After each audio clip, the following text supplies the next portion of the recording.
Upward of 1 billion people have inadequate shelter, whether that's because of poverty or because of they're in a war-torn area or because of a natural disaster.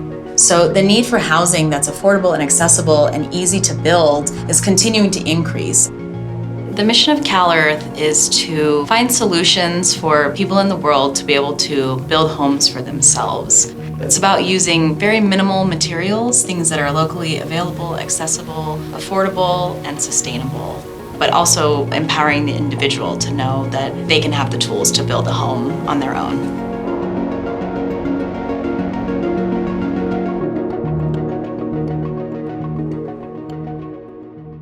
My name is Shifta Khalili, and I am the co-executive director of CalEarth Institute.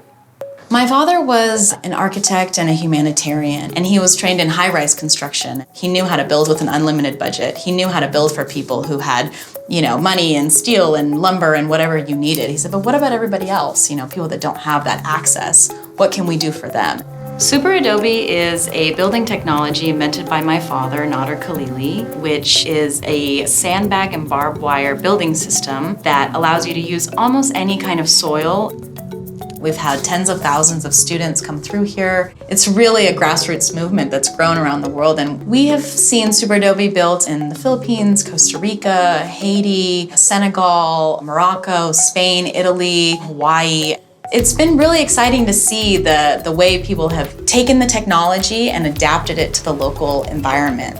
SuperAdobe is really interesting because a sandbag on its own is not really that strong, right? It's just sort of a soft soil material, but when you compress it the right way and when you build it in the right geometry, it creates this unbelievable compressive strength that we've been able to see has withstood earthquakes, hurricanes, tornadoes, basically anything you can think of.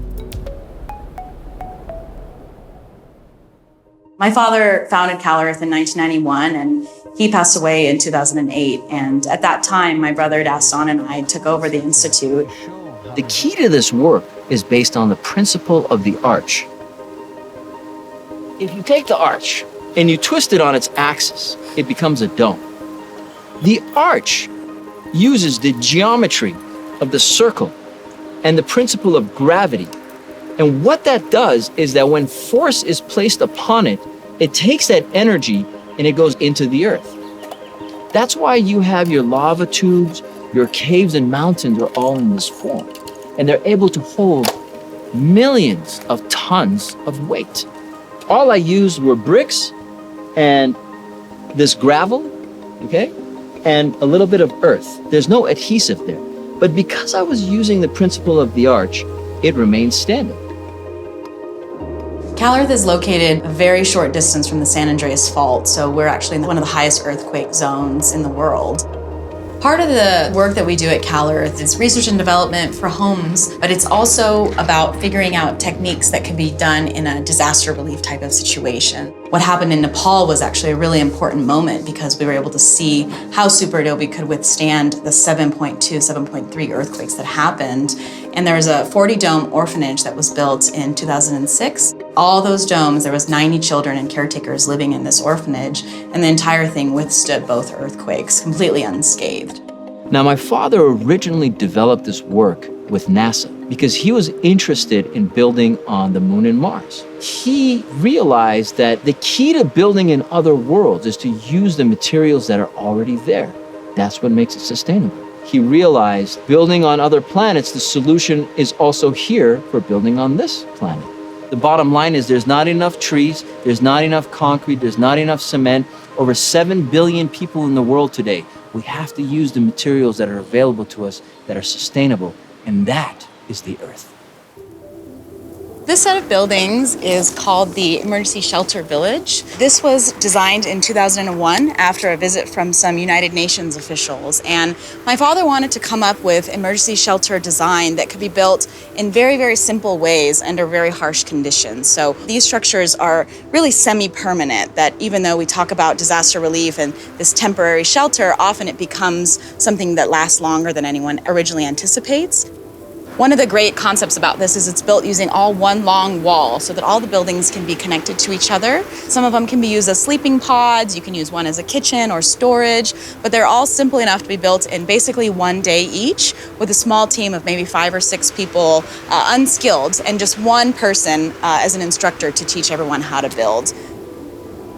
This is the fire village, an example of an emergency shelter village. So we've also put a space that to allow if you wanted to put a fire pit or sort of create this community shared area outside of the buildings, but that each individual space has its own door that can allow for some privacy for the different people who are staying here. This building is called Haiti One.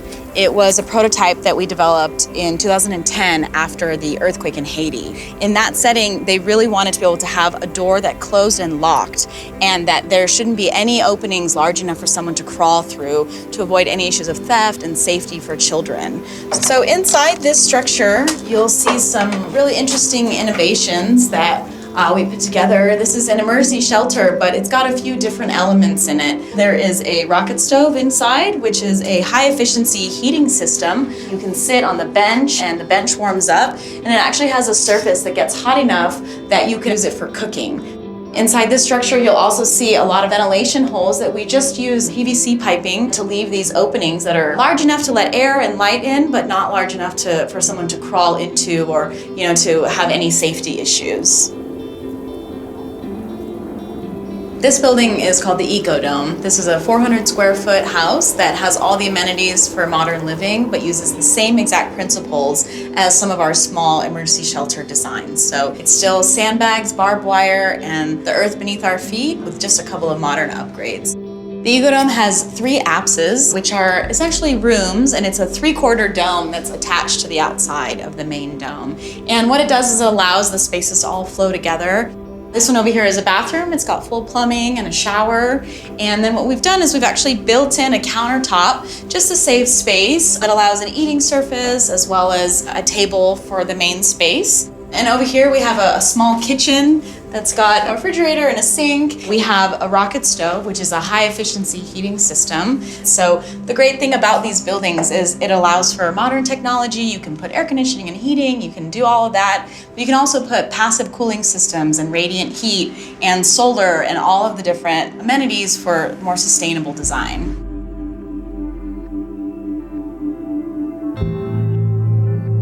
My father dedicated his life to finding a way to provide housing for people in need. He would always talk about the importance of being part of something that's bigger than yourself. Just knowing that something that my father created is now so prolific throughout the world, that all these people are building and living in these homes that we know to be safe and secure, and that they're protected from natural disasters. It's really an honor for me to know that something that I'm doing is helping humanity.